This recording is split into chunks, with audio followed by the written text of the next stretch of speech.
Hello, everybody, and welcome to the LeanTossup College Football Podcast. Week 0 is in the books, guys, but it's on to week 1. That was a pretty good week 0, actually. A lot of fun, interesting games, and a lot to talk about. Here to talk about it with me is BuckMetrics. How are you doing tonight? Do you remember the Bobby Petrino press conference after the motorcycle incident? Vaguely, yes. And okay, so people remember he had the neck brace on, and Yes. but some people have pointed out the big thing is he wore his I believe it was the Orange Bowl or Cotton Bowl hat because he had just taken them to the Cotton Bowl the year before, and it was the message about hey, I'm this great guy, and remember I brought you to the Cotton Bowl. You see where I'm going with this? I had a bad week last week, so I'm breaking out my South Alabama shirt just to remember. Hey Yeah. guys, I gave you South Alabama. Okay, don't abandon me just yet. I had a rough week 0. Weird things Mhm. happened though.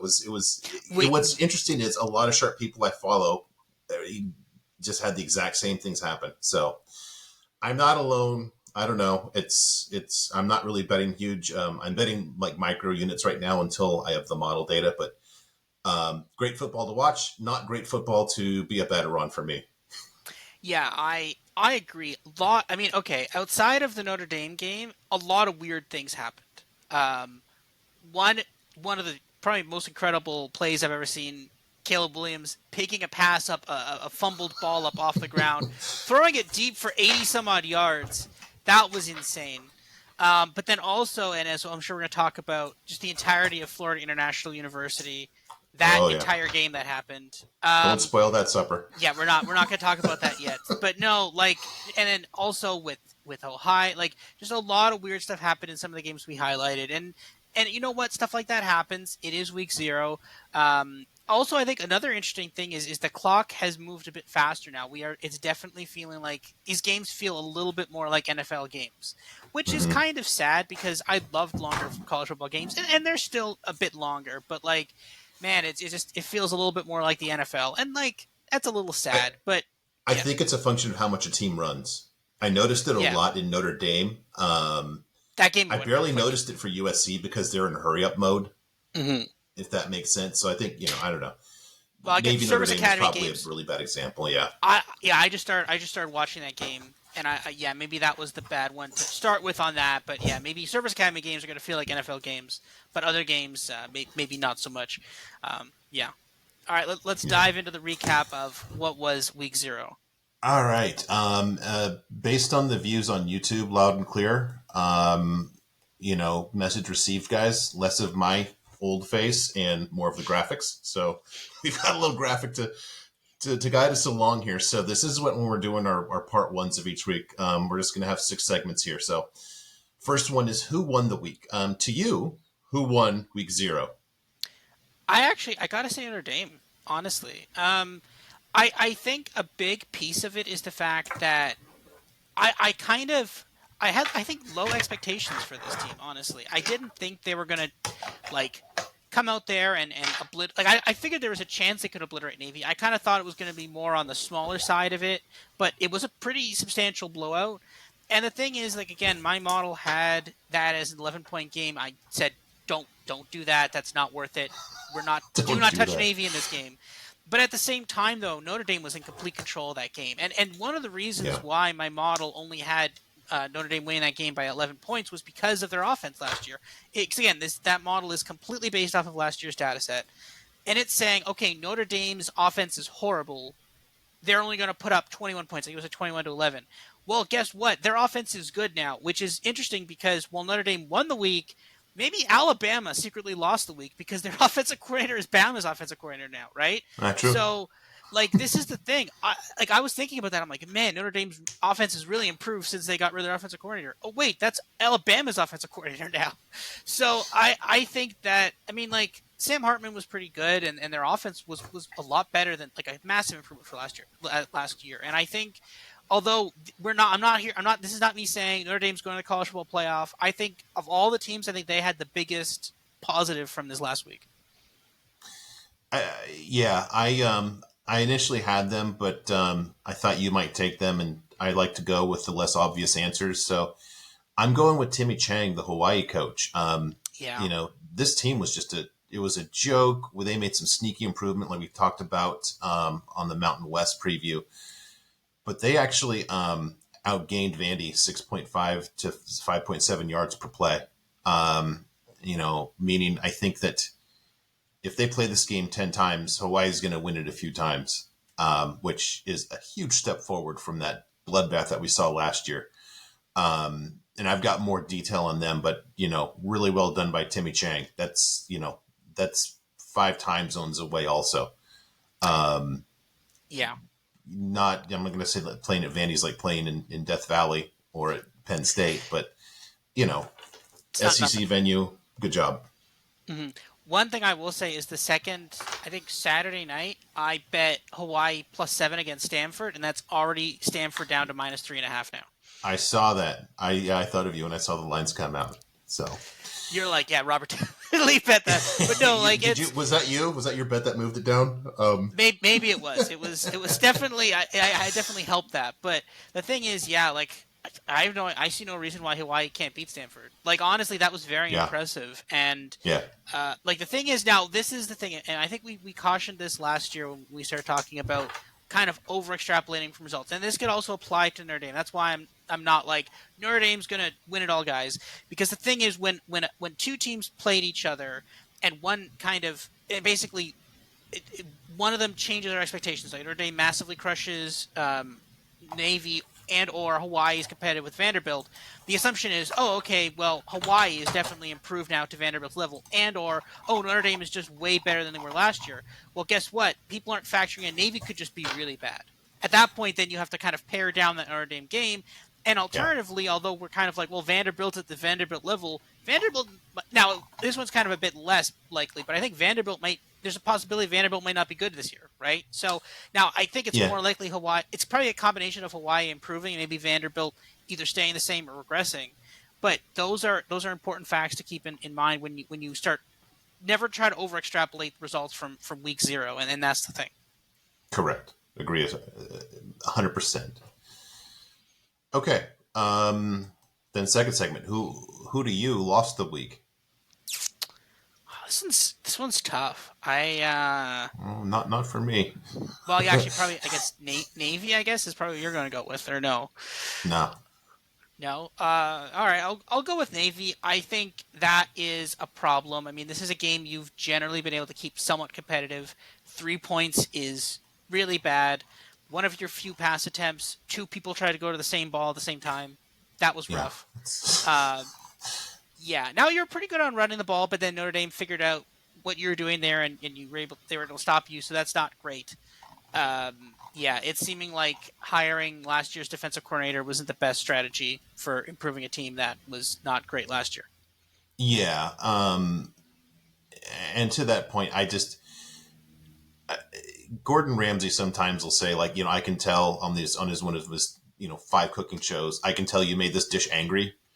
It just tastes like it, and you could just tell that whole staff was put together angry. it just Yeah. I just it just I don't it's not going to end well. I don't want to extrapolate over one game like you said, but I had concerns about Navy last season when you know the idiot athletic director fired the offensive coordinator, who then got hired back a day later. Just this athletic director's toxic. So, and who knew they even had an athletic director? I seriously didn't even contemplate the thing. I thought it was just maybe some guy at a desk at the Pentagon who had like other things to do. He's like, But all right, he's ordering a drone strike and then also like firing a head yes, coach. exactly. Yeah, that's how that works. All right, my loser of the week is Florida International University quarterback Grayson James. Here's a little background on Mr. James. He had an apex of 36 last season. For reference, if you're new-ish, 100 is average. Below 80 is bad. 36 is about one of the worst seasons we've ever seen. Saturday, his apex grade was minus 126. I've never seen a game that bad. For reference, when we were talking about the horrible quarterback at Marshall named Cam Fancher, his worst game was a minus 48, and that was I have to have a post-it, I guess, here on my monitor to keep track of the worst game. But Mr. Grayson James has the worst game so far. Louisiana Tech actually gave up 7.4 yards per attempt last season, so it's not like he was facing, peak Georgia or something here. He threw for 0.3 yards per attempt. He threw for 0.8 yards per completion. Our buddy Isaiah Walker, who did the Big Ten preview with us, pointed out that he had an Anthony Richardson in that he had more rushing yards, 18, than passing yards, 4. Um, you know, I I'm not over extrapolating by saying this guy doesn't have it, because it's not just week 0. It's an entire, Other last season. season of work that he's got on his CV. I'm pretty comfortable in saying that he hasn't won the title, but he's kind of grabbed the bum list of 2023 award. He's grabbed it by the throat. He can definitely give it up, or somebody can pass him, but man, he's got a firm grip on that for the moment. Um, Yeah. I'm curious about your thoughts on this. So, I'm halfway through the Florida Netflix series, The Swamp, and Hmm. that's fine. It's a little rah rah. It's not what I wanted to see. I wanted to see that, plus also, the horrible part when the program just really goes to a bad place because Meyer let the players run the program. The Netflix show I want to see is maybe like the last month of last season for Florida International, just for some background on how horrible James is. And then the off season about, little like literally frank conversation from the coaches about, God, this guy is horrible. Is there nobody better? And just like, how far down the ranks did they go? Like, isn't there a guy at like Division II who would want to play for us? Who did they comp him to? And then how did those people not get in? And just the absolute anguish of the coaches, just then concluding that we're stuck with this guy another year. Wouldn't that be just a good 70-minute show just to capture that from basically like November to the start of summer practice? Where did Iowa's quarterbacks go? Just Like I like were they available? Like no, Alex Padilla, their no. backcourt. You couldn't even get Alex Padilla. I Yeah, think he went. Yeah, I think he might have just disappeared, like that guy from Louisiana Tech that got hurt. Just no social just media, off no the nothing. face off the planet. Just off I the don't. grid. I just. Yeah, it's weird. I am. I don't know what happened there, and I don't like. It wasn't like this. This what there was not really much signs of improvement, like of strong positive play from this guy last year. Like the only positive thing you could say about Florida International, which unfortunately for us is that they covered the spread, which I didn't like. If you if and here's the thing, and this is how betting works basically. If you tell me, yeah, Florida International's quarterback is going to throw for 4 yards, I'm like, okay, spread, double Yeah, bet spread, bet a couple of alt spreads going down the line, and you're like, there we go, we're good.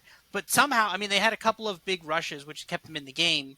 yeah, But and this is the thing, and the thing is like people are gonna be like, ah, see, they were gonna cover. It's like, no, they were never like that. They should not have covered that spread, and that's the thing. And I was yeah, watching the end of that game, and like I was like, the thing is, watching that game, I'm like, this game ends in a pick. The question is, does it end in a pick six that lets us cover? And unfortunately, it did not. It did end in a pick. It did end in an interception, but not a pick six, unfortunately, which it deserved to end in a pick six. Like they did not deserve to cover that spread. And no, and, no. and Yeah, just sorry to that point. I actually, my post game expected win margin for Louisiana Tech was 13. So your gut is right on. Just what a weird game to watch, and I didn't watch all of it because the SC game mhm. was on at the same time. But man, it just you never watched it and said, "Boy, Louisiana Tech's in trouble here." It's just like if these guys could just tie their shoelaces and stop tripping over each other, they're going to win the game. Just make it happen, guys. Mhm. Yeah. No, that was a very rough outing for them. And again, I think we'll see some. Doesn't FAU play or for international? Won't they be playing some weeknight games later in the season? So we get to see if the Oh, we'll get situation's plenty of improved, them. right? Yeah, Oh Conference yeah, USA is all Tuesday through Friday for basically we're the just whole gonna month put of like in it. October. Put that game on one TV, just exclusively watch their offense just to see what happens. You know what? I'll put it on both TVs. It's Yeah. Okay. all right. Victory laps. I'll go first. I'm gonna. I didn't bet this, but I'm very proud of myself. The line on Notre Dame was like 20 and a half. And you might remember I actually made that line 26.5. And I get a little worried when I make a line that's far off, but turns out I made, if anything, conservative line, but pretty good line on that. Hmm. My other victory lap is going to be, you and I differed on this, so this is not a shot at you directly, but kind of. My fate of Gavin Hardison for 2023. UTEP, The yes. UTEP quarterback. Yeah, he had an apex of 55 versus Jacksonville State, who played their first game as an FBS team, and whose strength was uh, supposedly offense, although you couldn't really tell from that game. It was just, I guess, guts this year. I'm just thinking that, he had really good numbers in 21, Hardison did, and I just think that was more about throwing to Jacob Cowing, who has been in Arizona for over a year now, and I think we're kind of seeing what he is without this awesome Pac-12 caliber guy facing Conference USA defenses. So those are my Yeah. victory laps. What do you got? I think I'll take Notre Dame as well. I agreed that Notre Dame was probably value at the 20.5, and I distinctly remember saying if you don't bet it, we're gonna be watching the game and regretting that you didn't bet the 20.5. So I'll Mm-hmm. take that. And I also want to take a little bit of a victory lap there on USC. They did win the game, but they did not cover the spread. And I said that I thought they could win by however they want, but I said that like yeah they may not cover the spread. And that's about it for us last week. To be honest, it's Yeah. not a.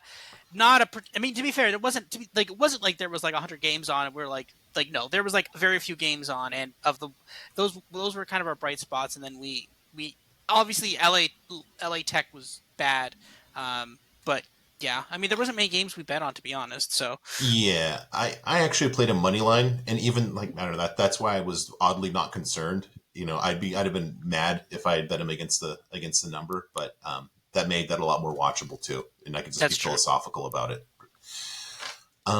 Okay, what we missed. I'll tell you what I missed. I've got kind of two or three here. The first thing I missed was the moon god. Do you know who this is?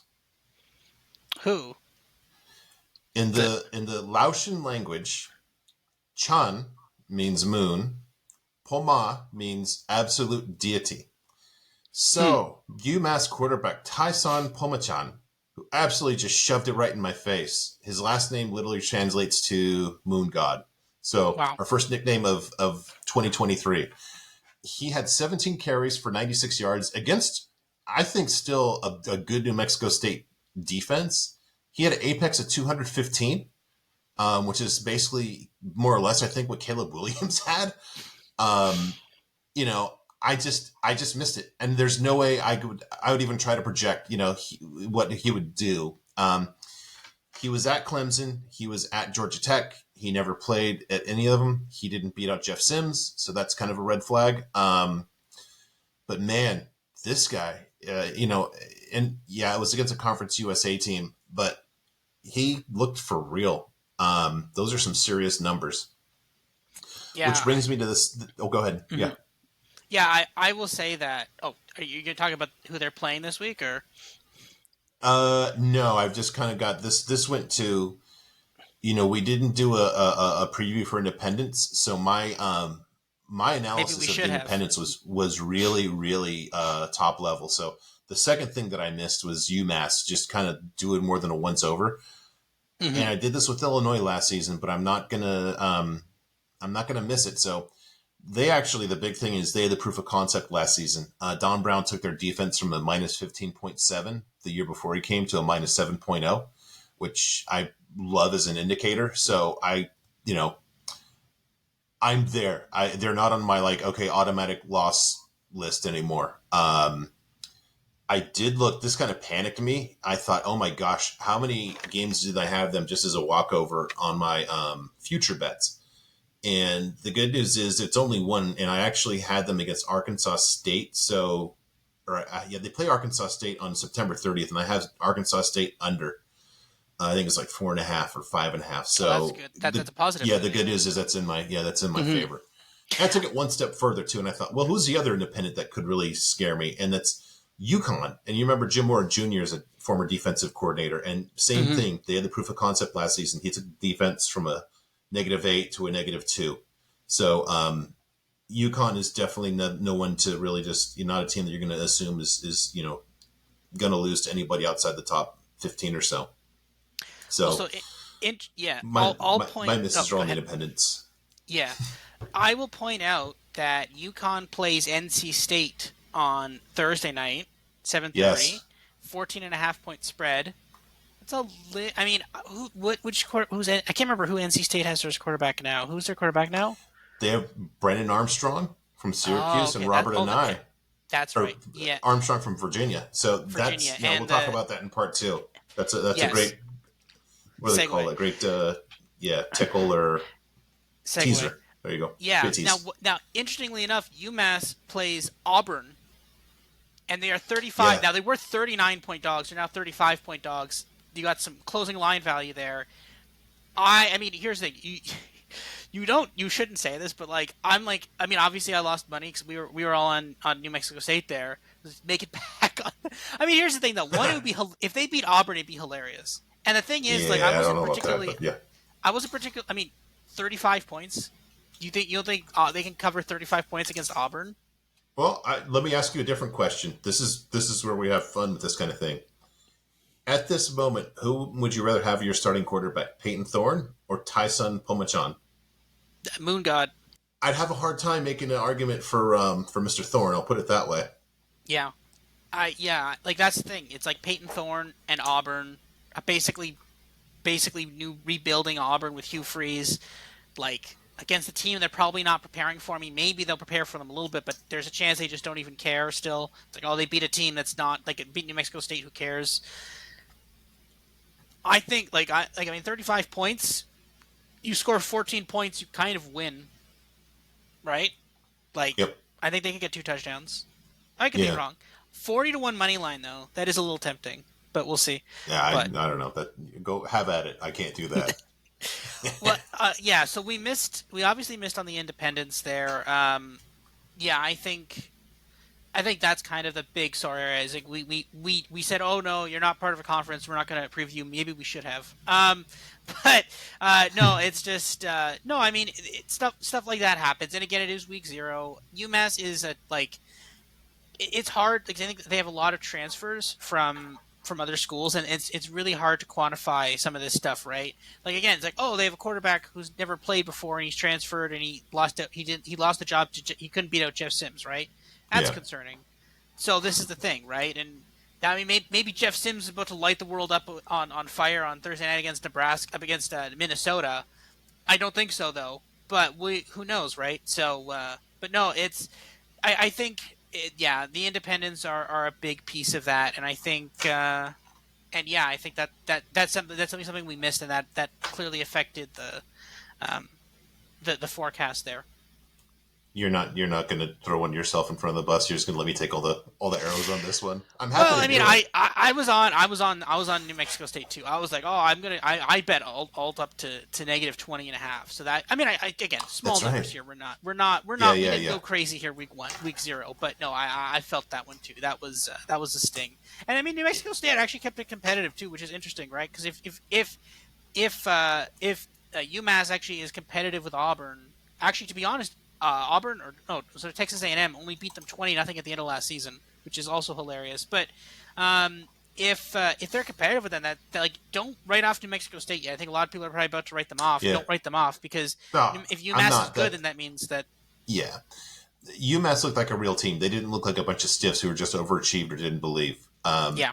I don't think they win the ACC, but it'd be interesting. I'll put it this way: I'm feeling very good about their chances versus Arkansas State. Mhm. Exceptionally good on the I day think after my that's birthday. yeah, that's a It very was a fair. birthday gift for me. Okay, Narduzzi Awards. I've got a couple here. UTEP coach Dana Dimmel. My gosh, that final drive. I don't know if you saw that final drive. It was just absolute chaos. So they're down. They're down by 3, 17-14. A couple of times somehow, even though they're in obvious hurry up mode, they barely beat the play clock, which was really weird. Aaron Taylor, who former Notre Dame player who does the colored guy on the broadcast, he was like actually getting upset and just it was really funny to hear it. He was just kind of yelling at the coach, which was I love when that happens when they see such bad coaching and they just take it personally, which I loved. It was so disorganized that they had to take a timeout that they didn't need, but strategically it's just, oh my gosh, we can't get a play in, so they took a timeout. Then coming out of the timeout, they couldn't get the play in or out correctly, so they tried to call another timeout. So we had the first violation of 2023 of this rule, where you can't take consecutive timeouts. And yet they still got the 3rd and 1 at the Jacksonville 24-yard line with about a minute and some change left. So at 3rd and 1 on the opponent's 24, they call a fade into the end zone. And this was great. At that point, Aaron Taylor's head is literally exploding. I think he had to put on like an extra tight helmet just so he could still talk. And then on 4th and 1, they call a pass. They don't even go for the field goal to tie it up, which was just, I mean, I don't get it. It was fantastic to watch. It was great theater, but man, if I'm a UTEP fan, no bueno. Did you see the end of that, or did you catch part of it? I saw the highlights of that. Yeah, It's like 4th and 1. Like, run the ball. That's what like quarterback sneak is for. That's why that play is in your playbook. Like, you just sneak and you get a new set of downs, right? Yeah. You also could have tied the game. Like, are you really that like? Were you really that scared of an FCS team, like, that you're like, oh, we have to like?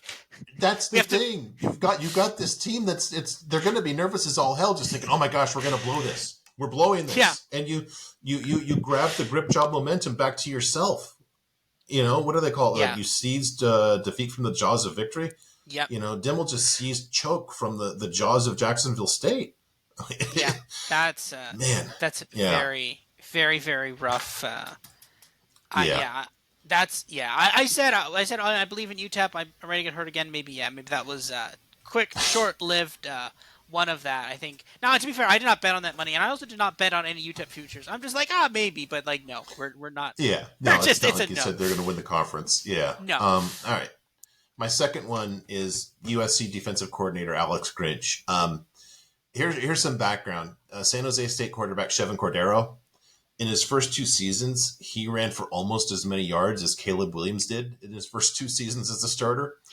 So what happens, I think it's late in the first quarter, maybe mid first quarter. San Jose State has a 3rd and 22 on USC's 39. And I'm not an X's and O's guy because I don't pretend to know it that well, but my gosh. So they blitz 6 guys. They have no spy and they're in man coverage. So you've got 6 guys just going completely upfield and just, he breaks contain. And what do you have behind him? You have 5 defensive backs all in man coverage running right away from the quarterback. So they give up a yield there. I don't understand just like the basics of why that's even in the playbook. I don't know why you would call it against that guy. Maybe if you're facing Caleb Williams in the Pac-12 title game last season when he couldn't walk, maybe that makes sense, but man, what a horrible decision. I mean, I make many bad decisions. They usually are made after several shots of vodka.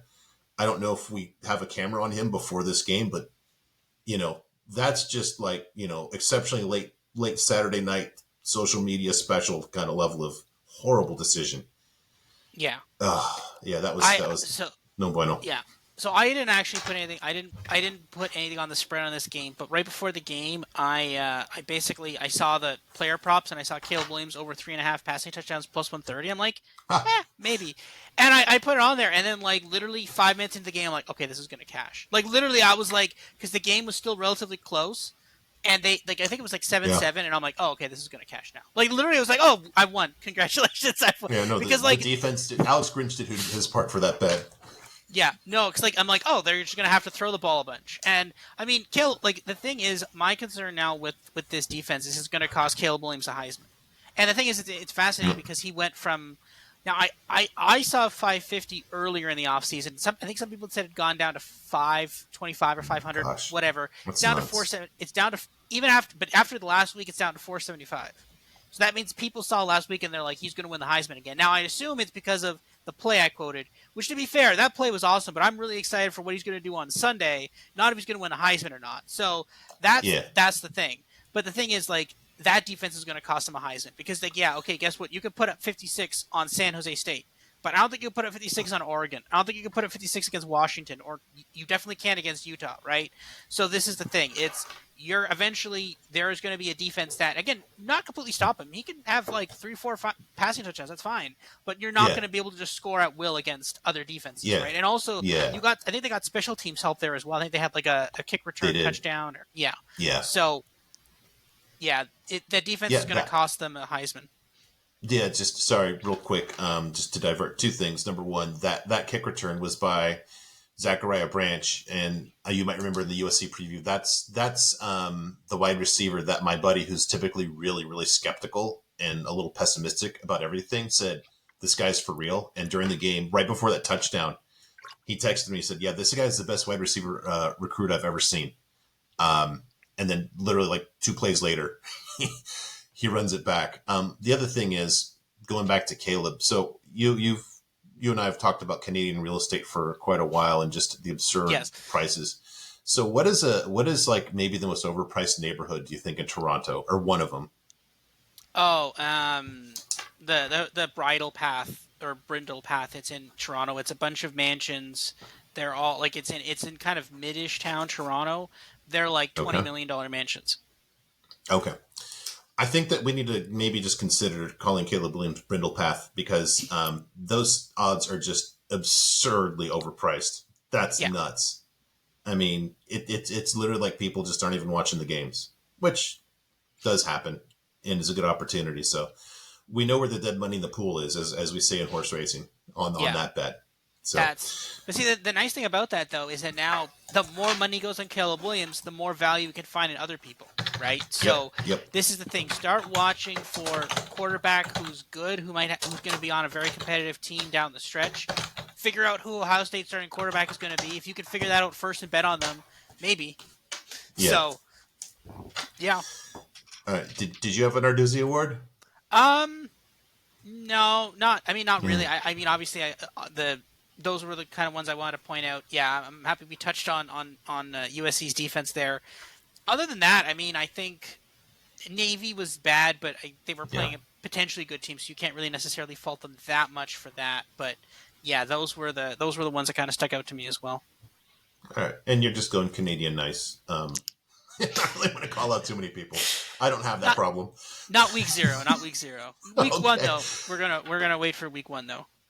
Very fair. All right, noted for future reference. So these are kind of like the notes I take during the games and just things that I want to keep in mind for later, and I wanted to pass along.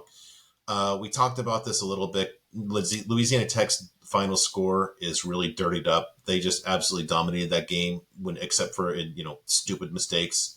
I think they'll clean that up. So Louisiana Tech will be a lot better than what you saw there. I still think I was on the right side of that one. You know, Curtis Rourke is really just the whole thing for that team, and he got injured early.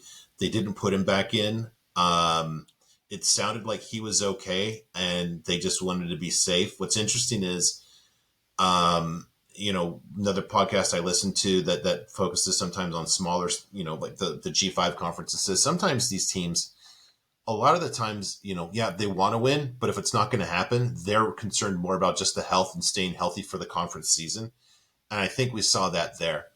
Ohio was -2 in the turnover margin. That was entirely on their quarterback, their backup QB, who stinks clearly, and he left no doubt about that. The defense limited San Diego State to 5.3 yards per play, which is in line with the improvement we saw last season. I know that it's not like they stopped USC or Georgia here, but it's a step forward. So I'm still rough result, but I still am bullish on Ohio. Last thing, this is the second season in a row as relates to Ohio. You might remember last season I bet on Miami of Ohio to win the MAC, and Brett Gabbert was injured like in week 3. So 2 years in a row, I've just put the injury jinx on the quarterback that I bet on to win the MAC. Um, Fun Mac curse there, yeah, yeah. San yeah. Diego State, the other side, I think their offense is as challenged as I had expected. I think that their quarterback Jalen Maiden is getting just he's okay, but I think he's just getting too much credit. Limited to 5.3 yards per play by Ohio. That's not going to serve you well when you're playing conference games, and 20, yeah. even less so their next two games. They're at UCLA, or they host UCLA, then they're at Oregon State. That water gets a lot deeper. Yeah, So 20 I'll be points against interested a to see how MAC that team. goes. Yeah, 20 Yeah, points against a MAC team. That's especially against a MAC team that was hobbled by a quarterback and you had two yeah, turnovers. Like that's yeah. Literally, a MAC team that's begging you to just score more points, and you're just it's refusing to. yeah. It's so tragic because I did a teaser, two leg teaser leg. I teased Ohio +6, so I got into +8.5, and then I was Hmm. like, oh, it's 2013. I think was the final score. So I'm like, I'm good. Yeah, The problem was the other leg of the teaser was New Mexico State New minus Mexico a State. half. Yep. So yeah, so Oh, that's well, yeah, it was rough, but that's but the thing is like it's like that was the right play though. It was a really smart play, but yeah, yeah, that it happens sometimes, and that's the thing. So yep. but All right, a few more notes here. The Hawaii defense, who was literally the worst in all of FBS last season, um, they really took a step forward against Vandy. And I know Vandy's not awesome, but Vandy really just, Vandy excelled in this kind of game last season, like we talked about in the SEC preview. So Hawaii gave up 6.6 yards per play last season. They limited Vandy to 5.7. The only teams that did better against Hawaii last season were Utah State and Nevada, who I think were both really bearish on this season, and both had just horrible offenses. So this is a big step forward for the Hawaii defense, which is totally unforeseen. They actually did, and I know that each team's unique, but just for a little bit of context, last season South Carolina and Kentucky gave up more yards per play against Vandy than Hawaii did. So you know, they had a pretty crummy improvement metric too. So, totally unexpected little green shoot there from the Hawaii defense. Um, Three notes on USC. Caleb Williams had a 211 apex for the game. So he was just about as good as the Moon God. Good for him. Um, the pass defense, they had a defensive apex for the game of 58, which is really, really good, especially considering Cordero was a 107 last season. The run defense was a joke, though. They gave up 7.3 yards per rush, and this is against the San Jose State team that only ran for 3.3 last season. So that run defense, especially, just has a lot of work to do. It's early. I'm not going to say that they're done, but you know, they're on the clock. They can't do that again, especially against Nevada this week. Um, so that's what I've kind of noted for future reference. Any reactions or other notes that you got on the week? no, I mean I just yeah I've said a lot of them already. Just that like watch out for Navy being potentially very bad. Still don't like I'm positive on Notre Dame because they've improved. So that kind of combined note of like Notre Dame. I'm not completely sold on Notre Dame yet, but there is positive there. But also that getting rid of Tyler Buckner and their offensive coordinator seems to have and now to be fair, they've replaced him with Sam Hartman, probably the most veteran quarterback in college football. So okay, that's one part of it, but at the same time, I'm looking at Alabama and I'm like, Yeah. I don't know. That's a bit What's going iffy on for there? me. Yeah, Yeah. like you're like here's the thing, like that probably shouldn't have happened. Like they should not have improved that much with just the addition of Sam Yeah. Hartman.